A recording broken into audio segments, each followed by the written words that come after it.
Setelah mempelajari tren dan enabler layanan tersambung, sekarang kita bahas topik Connected Things, IoT, dan beberapa aspek dalam 5G. Connected Things dan IoT akan di-highlight dalam dua segmen pertama, infrastruktur 5G dalam segmen ketiga, serta aplikasi dan use case di segmen terakhir. Baik, kita mulai dengan segmen pertama, Connected Things dan IoT. Ada tiga bagian yang akan dibahas, yaitu tren IoT, kemudian istilah dan definisi, serta terakhir perkembangan industrial IoT, atau banyak yang mengasosiasikannya dengan Industri 4.0. Dari data Google Trend, geliat global untuk IoT mulai take off sekitar tahun 2014, dengan kecenderungan terus naik secara konsisten.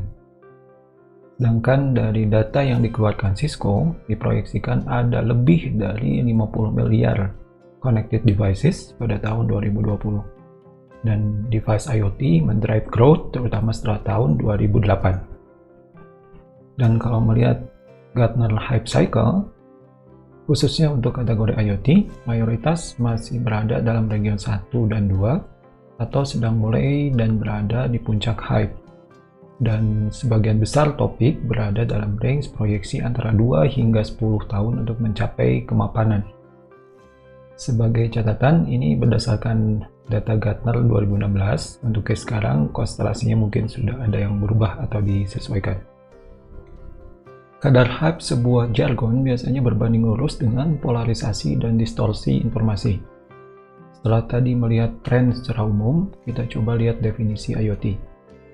Pengertian mayoritas publik terhadap IoT lebih pada connected things, yaitu penambahan konektivitas internet terhadap everyday object. Tentu ini tidak sepenuhnya disepakati.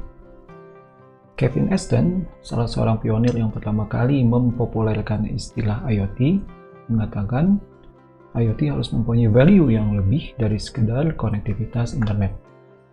Menurut Kevin, aspek yang signifikan dalam IoT adalah data capture yang kemudian dikirim melalui jaringan, diolah dan diproses sehingga bermanfaat. IoT meniadakan gap antara dunia fisik dan digital. Dan IoT dalam konteks ini seolah menjadi bagian dari humanity's health system. Jadi pada prinsipnya ada perbedaan antara IoT dan connected things. Tapi dalam banyak kasus kita tidak bisa menyeragamkan pengertian dari istilah yang sudah sangat populer seperti IoT ini. Jika diperlukan, penyebutan istilah dapat diikuti dengan penjelasan yang sesuai dengan konteks.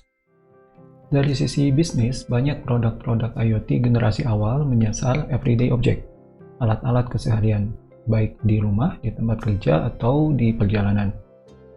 Pada tahun 2010, menurut Barrett, situasinya seperti ini. 5 tahun kemudian, 2015, produk density-nya sudah jauh meningkat dan mulai banyak inovasi produk, melengkapi atau menyempurnakan everyday object.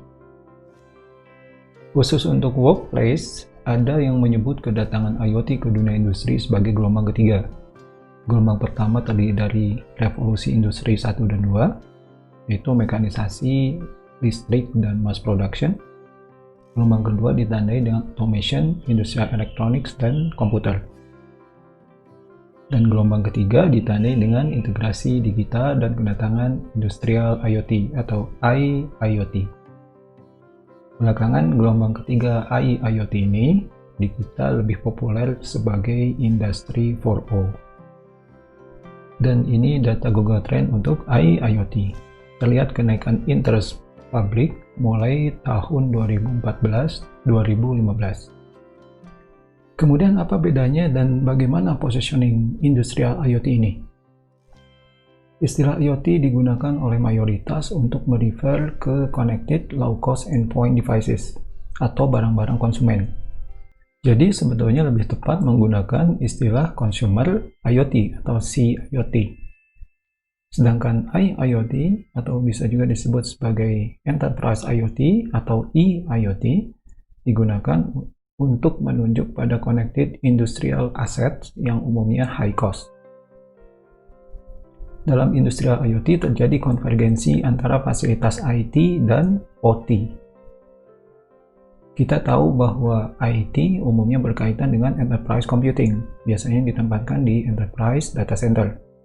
Sedangkan OT, Operational Technology, adalah sistem operasional fasilitas industri yang secure dan bersifat closed, yang berada di level factory. In the past, IT dan OT berjalan sendiri-sendiri. Dengan IIoT ini, kedua sistem terhubung satu sama lain, sehingga proses monitoring dan analisis untuk optimasi operasi dapat berjalan dengan lebih baik. Jadi dalam IIoT, sistem IT menerima stream dan menggunakan data OT. Untuk segmen ini, dalam kaitan dengan istilah IoT, ada beberapa istilah lain yang secara pengertian hampir sama. Pertama, Internet of Everything atau IoE, istilah yang dipopulerkan oleh Cisco, tapi kemudian diadopsi oleh beberapa perusahaan lain seperti Qualcomm. Secara pengertian, konsepnya sama dengan gabungan consumer dan industrial IoT. Kedua, machine to machine, M2M. Pengertiannya hampir sama, hampir identik dengan IoT. Istilah M2M lebih dulu muncul dan populer di dunia telekomunikasi. Dan ketiga, ada istilah-istilah seperti CPS, Cyber Physical System, Industry 4.0, dan lain-lain, yang walaupun inventor istilah-istilah ini mempunyai konsep yang diklaim berbeda satu sama lain, tapi komponen utamanya tetap sama dengan IoT, yaitu data capture, remote connectivity, processing, dan aktuasi remote.